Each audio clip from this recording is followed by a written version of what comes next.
여러분 안녕하십니까? 반갑습니다. 오늘 또 귀한 하나님의 말씀 들으러 오신 여러분 모두를 진심으로 환영합니다. 오늘은 믿음이 하나님과의 약속이라는 관점에서 살펴보도록 하겠습니다. 믿음은 하나님께서 우리에게 주시는 선물입니다.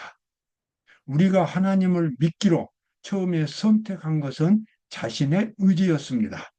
그러나 그 의지만 가지고 하나님을 계속해서 믿을 수 없습니다.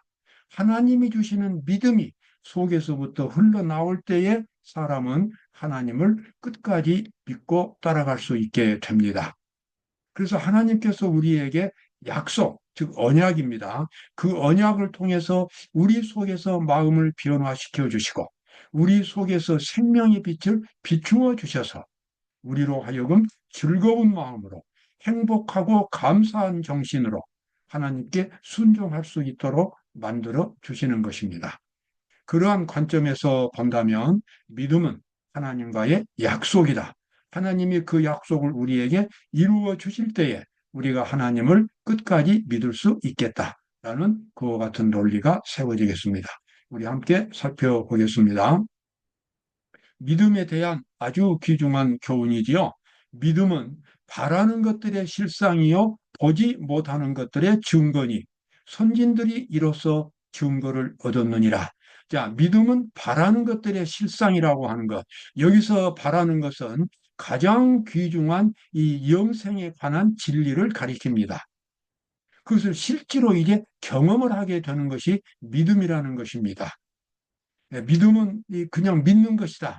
이렇게 논리로만 설명하는 것이 아니라 믿음은 바로 속에서부터 자기가 가장 갖고 싶어 하는 것, 가장 소중한 하나님의 의, 하나님의 정신과 능력, 하나님의 지혜, 이러한 것들을 실제로 갖게 되는 것을 의미하는 것이고, 보지 못하는 것, 눈으로, 육신의 눈으로는 볼 수 없지만 마음속에서 하나님께서 주시는 증거들이 있는 것입니다. 내적인 확신입니다. 하나님께 마음을 진정으로 바친 사람들은 내면적인 증거를 하나님으로부터 받게 됩니다. 그래서 여기 선진들이 이로써 증거를 얻었다는 말씀은 우리 앞서 살아갔던 훌륭한 믿음을 가진 사람들이 바로 그와 같이 하나님께 마음을 바침으로 완전히 순종하겠다고 고백함으로써 마음속에서 하나님이 주신 증거를 얻었다는 것입니다. 바로 그것이 믿음입니다. 믿음은 단순한 이론이 아닙니다. 단순히 우리의 결심으로만 끝나는 것이 아닙니다. 우리의 결심에 기초해서 하나님께서 우리에게 주시는 내면적인 증거들이 바로 믿음이 되겠습니다. 우리는 뒤로 물러가 침륜에 빠질 자가 아니요 오직 영혼을 구원함에 이르는 믿음을 가진 자니라. 영혼을 구원함에 이르는 믿음이라고 하는 것은 우리가 방금 전에 보았던 우리 내면적인 증거들, 하나님께서 우리에게 주신 확신과 영감들, 거룩한 정신들, 바로 그러한 것들이 믿음이 되겠습니다. 그러므로 세상에 임하실 때에 가라사대 하나님이 제사와 예물을 원치 아니하시고 오직 나를 위하여 한 몸을 예비하셨도다. 제가 지난번 설교에서도 이 성경절에 대해서 설명을 했습니다. 예수님이 우리 인간의 육신을 입고 이 땅에 오신 목적, 성육신 하신 목적은 우리 인간의 내면 세계에 들어오셔서 우리 내면 세계를 하나님의 형상으로 바꿔주기 위하여 이 세상에 오신 것입니다. 그래서 우리와 똑같은 고난을 겪으시고 우리와 똑같은 죄의 연약한 몸 속에서 생활하시므로 죄인들이 어떤 고통 속에서 살고 있다는 것을 예수님께서 몸소 체험하시고 그런 가운데서 완전히 순종하는 하나님의 뜻에 일치하는 마음의 자세를 어떻게 가질 수 있는가를 예수님께서 습득하셨습니다. 체험으로 얻으신 겁니다. 그 체험으로 얻으신 경험을 통하여 우리 속에서 하나님의 형상을 창조해 주시는 것입니다. 그렇게 함으로써 우리가 믿음을 가질 수 있게 되겠습니다. 여기 예수님께서 하셨던 말씀이 나오지요. 전체로 번제함과 속죄제는 기뻐하지 아니하시나니 이에 내가 말하기를 하나님이여 보시옵소서 두루마리 책에 나를 가리켜 기록한 것과 같이 하나님의 뜻을 행하러 왔나이다 하시니라. 하나님의 뜻을 행한다고 하는 것은 형식적으로만 순종하는 것이 아니라 마음에서부터 진정으로 순종하는 것을 의미합니다.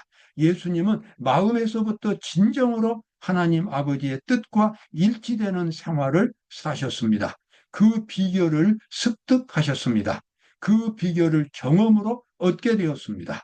그리고 그와 같은 경험을 통해서 수많은 죄인들 마음속에서 그러한 경험을 다시 이제 반복해서 실천하심으로써 그 죄인들도 역시 예수님처럼 하나님의 뜻에 순종하는 거룩한 백성들이 될 수 있도록 만들기 위하여 예수님께서 이 땅에 오신 것입니다. 여기 또 여기 나와 있죠. 그 후에 자기 원수들로 자기 발등상 되게 하실 때까지 기다리시나니 저가 한 제물로 거룩하게 된 자들을 영원히 온전케 하셨느니라. 지난 시간에 제가 완전에 대해서 다소 좀 장황하게 설명을 드렸습니다. 여기 예수님이 우리에게서 우리가 죄를 완전히 극복할 수 있도록 여기 약속이 나와 있습니다. 자기 원수들로 자기 발등상이 되게 하실 때까지 기다리시나니, 이 발등상이라고 하는 것은 우리에게는 좀 생소한 단어입니다만은 과거 중동 지방의 그 왕들에게는 이게 발을 놓고 발을 앉아서 발을 놓는 그 받침대가 바로 발등상입니다. 그래서 이 발등상은 완전한 정복을 상징적으로 의미했습니다. 여기서 예수님이 자기 원수들로 발등상이 되게 하신다. 그 말은 바로 자기 원수는 죄입니다. 인간들이 갖고 있는 죄입니다. 이 죄를 완전히 극복할 수 있도록 예수님께서 우리의 영혼 속에 들어오셔서 우리로 하여금 승리하는 사람이 되도록 만들어 주시겠다는 약속이 여기 나와 있습니다. 그래서 저가 한 제물로 거룩하게 된 자들, 이것은 일차적인 구원입니다. 일차적인 구원이란 말이 조금 이제 좀 이상하긴 합니다만은 하나님께서 우리의 죄를 속죄하시고 죄의 문제를 해결하시고 구원하시는 데는 우리가 두 단계를 생각할 수 있습니다. 첫 번째는 하나님께서 우리 죄인들을 있는 그대로 받아주시는 것입니다. 용서의 단계입니다. 그래서 하나님의 아들로 삼아 주십니다. 그 다음에 두 번째 단계는 뭐냐면 이제 그 사람이 죄를 극복하고 거룩한 생활을 살 수 있도록 만들어주는 단계입니다. 이 두 번째 단계도 반드시 필요한 것입니다. 첫 번째 죄인을 받아주는 단계도 필수적으로 필요하지만 그 죄인으로 하여금 율법에 순종할 수 있도록 만들어주는 단계도 필수적으로 필요합니다. 왜냐하면 아무리 하나님께서 죄인을 받아주셔도 역시 세상 사람들과 똑같은 죄인의 생활을 산다면 하나님의 용서는 의미가 없기 때문에 그렇습니다. 그래서 이 두 번째 단계도 대단히 중요한 것입니다. 그래서 여기 나와 있는 말씀대로 예수님께서는 거룩하게 된 자들을 영원히 온전케 하셨느니라. 완전히 죄를 극복하고 이제는 죄에 빠지지 않고 죄를 습관적으로 짓지 않고 반대로 그리스도의 정신을 습관적으로 나타내는 그리스도의 예수님의 그 기질을 습관적으로 나타내는 그런 사람으로 변화될 수 있도록 그렇게 하신다는 것입니다. 역시 온전케 하셨다는 말씀은 바로 그러한 의미가 되겠습니다. 죄를 전혀 짓지 않는다고 하는 완전이 아니라 죄의 굴레에서 벗어나서 그리스도의 의의 지배, 그리스도의 능력을 완전히 경험하고 그 속에서 살아갈 수 있는 새로운 형태의 생활을 살 수 있는 사람을 만들어주는 것, 바로 그것이 완전히 되겠습니다. 그런 완전을 주님께서는 준비해 놓으시고 우리 모두를 기다리고 계시는 것입니다. 그게 바로 이제 언약인 것입니다. 그날 후로는 저희와 세울 언약이 이것이라 하시고 내 법을 저희 생각에 두고 저희 마음에 이것을 기록하리라. 하나님께서 하나님이 주신 그 율법을 예수님이 우리 마음속에 기록하신다. 우리의 생각 속에 둔다는 것은 우리의 인격을 우리의 정신을 하나님의 모습으로 새롭게 만들어 주신다는 것입니다. 그래서 신의 성품에 참여하는 자로 만들어 주시는 것이 예수님의 사명입니다. 이와 같은 변화, 이와 같은 창조를 우리는 새 언약이라고 부르고 믿음은 바로 그러한 과정에서 생겨나게 되겠습니다. 우리의 품성에 있는 결정 결함들을 고치고 심령의 전에서, 이 성전입니다. 마음입니다. 심령의 전에서 모든 불결을 정결케 하는 일이 우리에게 맡겨져 있다. 그것들이 고쳐지고 정결하게 될 때 늦은 비가 우리에게 내릴 것이다. 여러분, 여기서 다시 한번 제가 중요한 말씀을 드리겠습니다. 우리 속에 있는 죄들을 회개하고 버리는 것, 우리가 그리스도의 형상으로 바꿔지는 것은 예수님 혼자서 하시는 일이 아닙니다. 죄는 죄인이 그 본인이 버려야 되는 것입니다.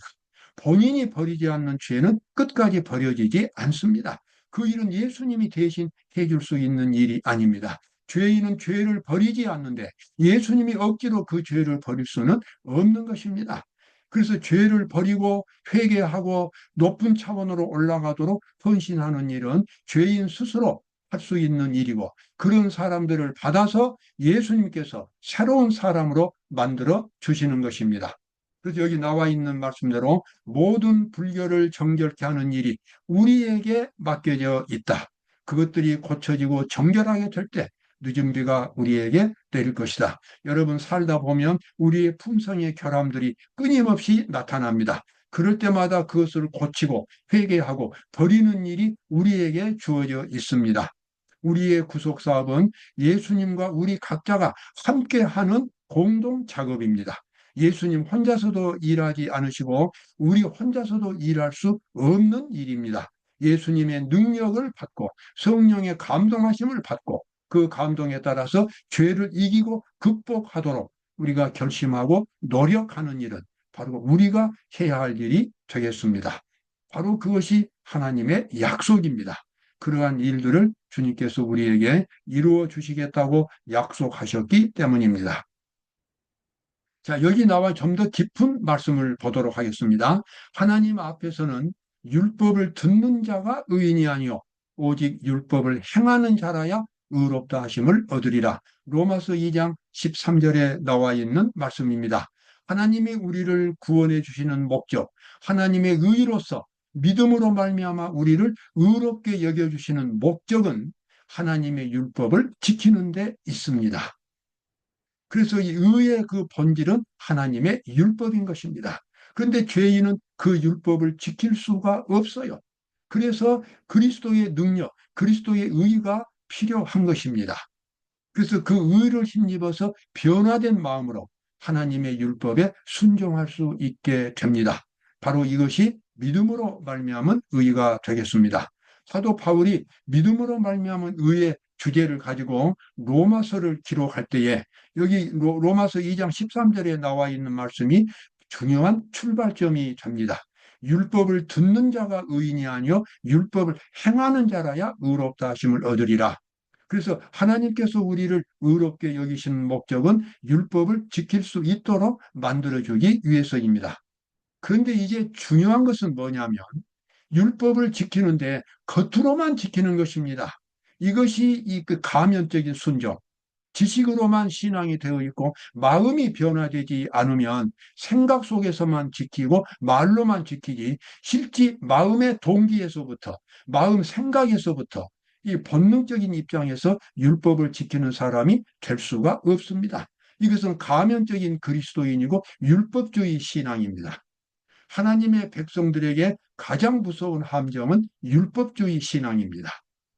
율법을 알기는 알되 겉으로는 지켜요. 그러나 속으로는 여전히 마음속 동기에서는 탐심이 그대로 있습니다. 음욕이 그대로 있습니다. 간음하는 그와 같은 욕구가 그대로 그냥 있습니다. 그것을 욕구가 있을지라도 그것을 극복하지 못합니다. 그래서 겉으로는 경건하게 보이지만 속으로는 일반 사람들과 똑같은 상태에 있는 이와 같은 이 기만적인 그리스도의 신앙, 그리스도인의 신앙. 바로 이것을 고치기 위해서 사도 바울이 로마서를 기록했고, 그래서 로마서를 쓰는 목적은 율법을 근본적으로 지키는 그와 같은 방법을 알려주기 위해서 사도 바울이 로마서를 기록한 것입니다. 그렇다면 다른 사람을 가르치는 네가 네 자신은 가르치지 아니하느냐? 도적지 말라 반포하는 네가 도적질 하느냐? 도적질 한다 그 말은 행동으로 나타내는 것도 포함되지만 행동 이전에 도둑과 똑같은 마음을 갖는 것은 이미 도둑질 한 것입니다. 하나님의 율법에서는 여자를 보고 음욕을 품는 자마다 이미 간음했다고 예수님은 말씀하셨습니다. 마음속 동기에서부터 율법을 지켜야만 그 사람은 율법을 지키는 것입니다. 그런 입장에서 본다면 새로운 정신을 갖지 않으면, 변화가 일어나지 않으면 율법을 지킬 수 없다는 것을 우리는 알 수가 있습니다. 그래서 하나님께서는 믿음으로 말미암아 의롭게 되는 길을 준비해 놓으신 것입니다. 그러므로 사람이 의롭다 하심을 얻는 것은 율법의 행위에 있지 않고 믿음으로 되는 줄 우리가 인정하노라. 여러분, 이제 이 말씀 이해할 수 있지요? 사람이 자신의 능력으로 율법을 지킬 수가 없습니다. 왜냐하면 동기에서부터 이미 타락해 있기 때문에 그렇습니다. 이미 동기가 밑바탕이 죄인의 본성을 가지고 있는데 하나님의 율법을 지킬 수가 없습니다. 그래서 믿음으로 그리스도의 의를 받아들여야만, 그리스도의 정신과 능력을 받아들여야만 변화되어서 율법을 지킬 수 있습니다. 그래서 율법이 의롭다 하심을 얻는 것은 율법이 행위에 있지 않고 믿음으로 되는 줄 우리가 인정한다라고 말합니다. 그러므로 이제 그리스도 예수 안에 있는 자에게는 결코 정죄함이 없나니, 이는 그리스도 예수 안에 있는 생명의 성령의 법이 죄와 사망의 법에서 너를 해방하였습니다. 여기서 해방했다고 하는 이 말씀 여러분 꼭 기억하시고 깊이 경험하시기 바랍니다.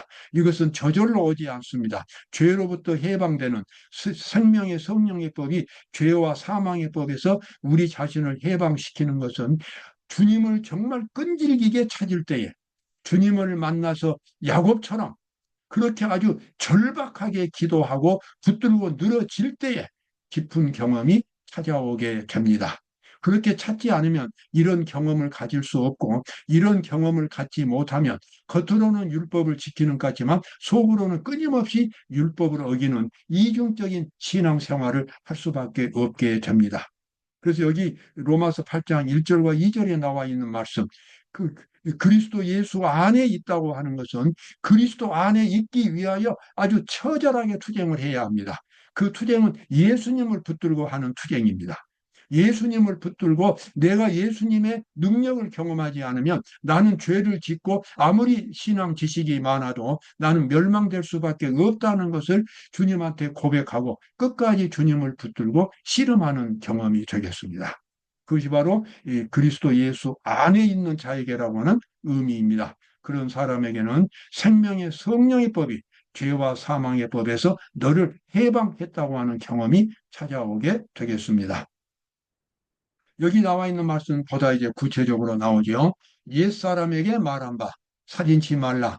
누구든지 살인하면 심판을 받게 되리라는 것을 너희가 들었으나 나는 너희에게 이르노니 형제에게 노하는 자마다 심판을 받게 되고, 여기 살인하지 말라는 계명, 상대방에 대한 인격적인 모독이나 멸시도 살인죄에 해당이 되는 것입니다. 이것을 뒤집어서 말하면 살인하지 말라는 계명은 내 형제를 내 몸처럼 사랑하라는 계명을 이렇게 표현한 것입니다. 어떻게 아무 관련도 없는 이웃 사람을 내 몸처럼 사랑할 수 있겠습니까? 이것은 그리스도의 정신이 아니면, 그리스도의 정신으로 물들여지지 않으면 이러한 사랑을 나타내기는 불가능한 일이 되겠습니다. 그래서 우리에게는 믿음으로 말미암은 의가 필요하고, 이것이 바로 하나님께서 우리에게 주신 고귀한 약속이 되겠습니다. 오늘도 이 약속을 여러분 깊이 경험하게 되시기를 바랍니다. 감사합니다.